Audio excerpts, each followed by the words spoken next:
All right, it's time for our crappy culture.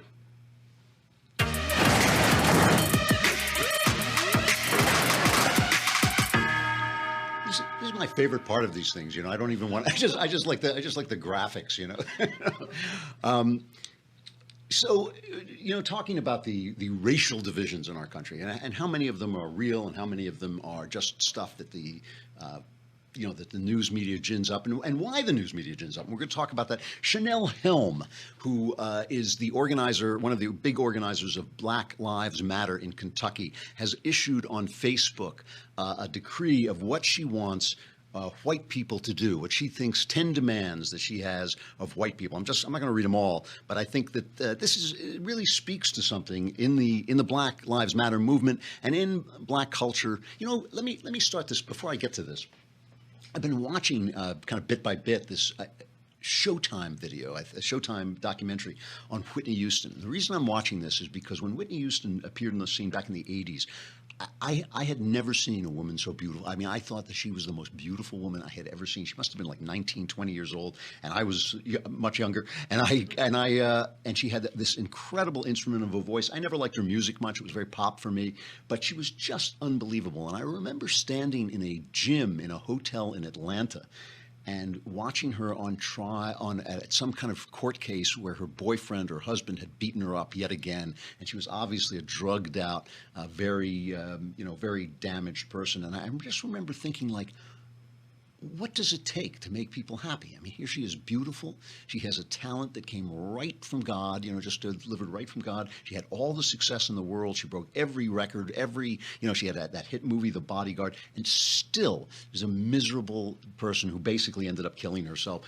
with drugs. And I was watching this documentary, and some of these people were blaming it on the fact that they tried to make her white when she was black, and her feelings were hurt because she felt the black community rejected her. And I was just thinking, well, first of all of that is garbage. Once you start taking drugs, you're dead. I mean, that's basically it. She was taking drugs when she arrived on the music scene. Once you're in the music scene, the drugs will kill you.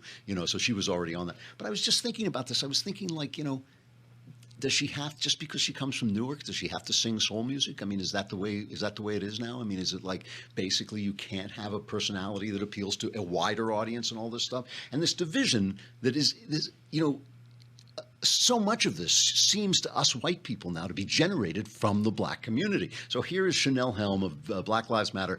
Her demands: white people, if you don't have any descendants, will your property to a black or brown family, preferably one that lives in generational poverty. 2, white people, if you're inheriting property you intend to sell upon acceptance, give it to a black or brown family. You're bound to make that money in some other white privileged way, because it's just people throw money at me walking down the street. They say, "White man, take my money. You're a white man."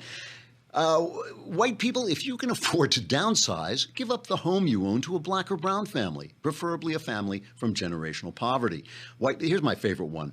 White people, especially white women, because this is your specialty, nosy Jenny and meddling Kathy, get a racist fired. Y'all know what the F they be saying. You are complicit when you ignore them. Get your boss fired because they racist too.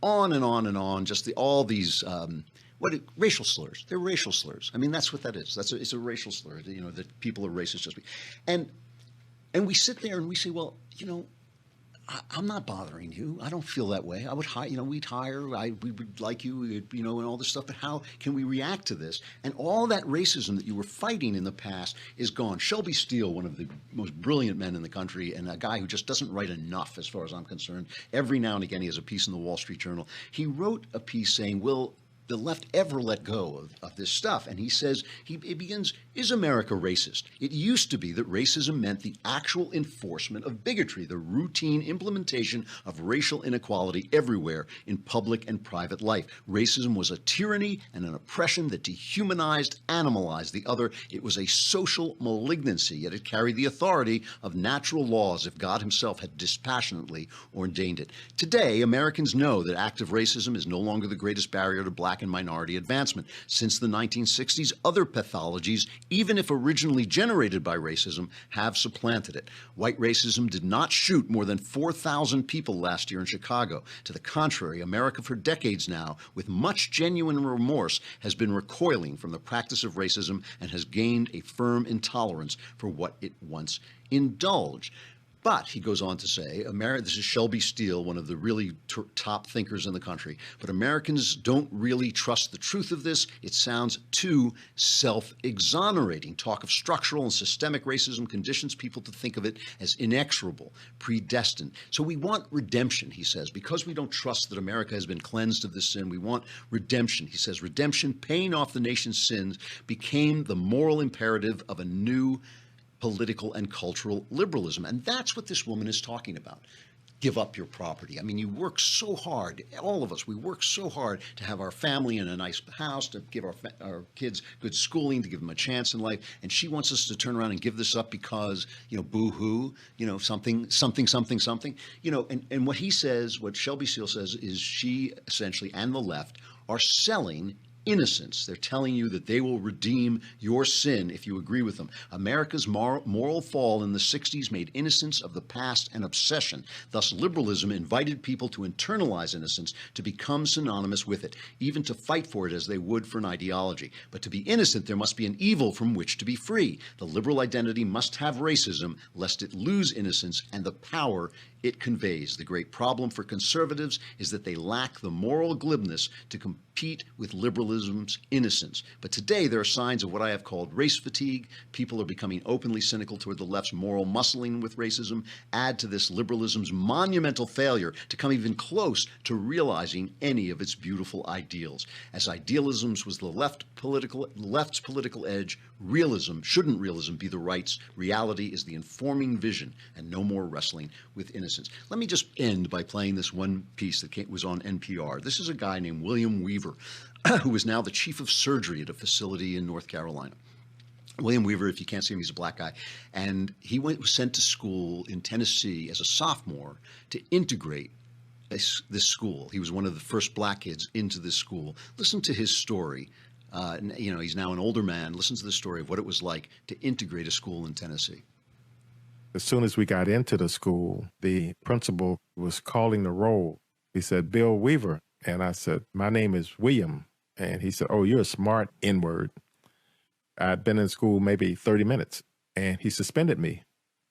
I don't remember a day that a teacher did not tell me that I didn't belong. We'd have a test, and they'd stand over me and then just snatch the paper out from me and say, "Time's up." The first report card, I got all Fs, including phys ed. So I've gone from being a good student to starting to think, well, maybe I don't belong. Maybe I am dumb. So think about this in real terms for just a minute.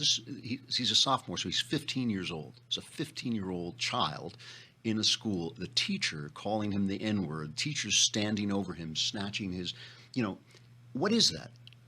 It's psychosis. It's madness. That is psychopathology, but it doesn't look like psychopathology. It doesn't look like the guy is psycho because he's living in a racist society. He's living in a society where it made sense to a grown-up, a teacher, to call a 15-year-old those names and try to prevent him from gaining an education. That made sense to those people because they were living in a psycho society, just like these people who are teaching their children to be transgender are living in a psychopathology that surrounds them, and so they are being psycho.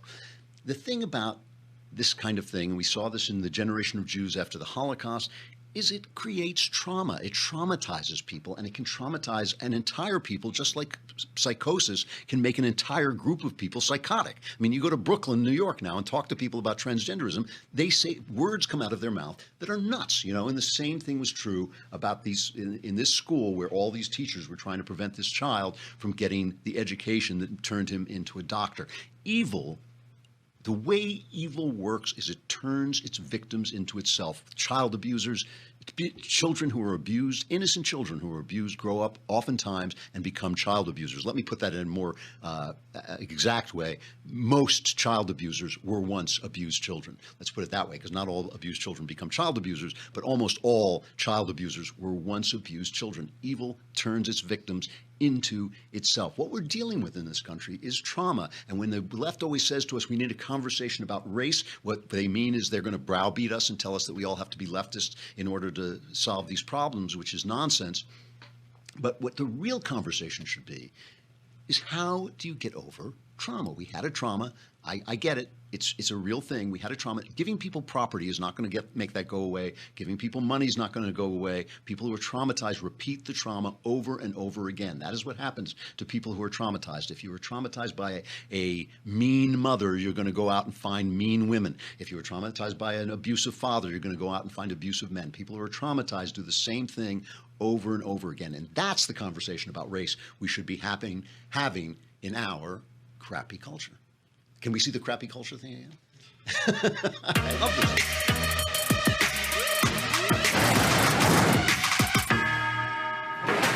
All right, thank you. I'm sorry. I just love that stuff. All right, but remember, please, with all the trauma, with all the stuff that's in the news, the stuff that doesn't get in the news is that people are out there helping each other in Texas and everywhere else where there are police officers, black police officers protecting white, supremacist protesters, where there are white police officers protecting Black Lives Matter. This is happening all the time. These are the majority of the people, and that is the people that we are, both on the left and the right. Remember, doing these things that are the good things that keep the world running every day. And we need to remember it because they are selling us hatred of one another. And when guys like Jim Mattis are out there and those troops are out there defending us, he's right. We owe it to one another to remember that we are not enemies, but friends. I'm Andrew Klavan. This is the Andrew Klavan Show. We have Steve Crowder coming on. Yeah. All right. That should be interesting. Get to pad the room, please. We'll pad the room so he doesn't hurt himself. And we'll see you then. Be here.